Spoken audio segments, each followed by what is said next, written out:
सुना हमार बात। हाँ बोले। सब कुछ दिहले बाबा साहब शिक्षा और रोजगार हो।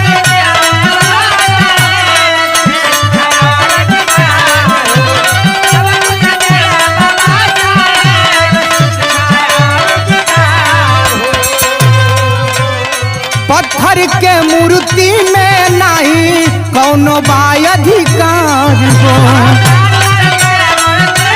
समझ लू? हाँ कुछ कुछ आवत है समझ में। पूरा समझा।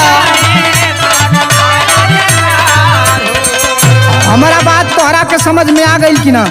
नहीं हमरे कुछ कुछ समझ में आवता। अब कुछ कुछ समझ में आवता। नहीं हम उहे तब से सोचत रहनी संविधान के बदौलत हाँ हमार लोगन के सब कुछ मिलल बा।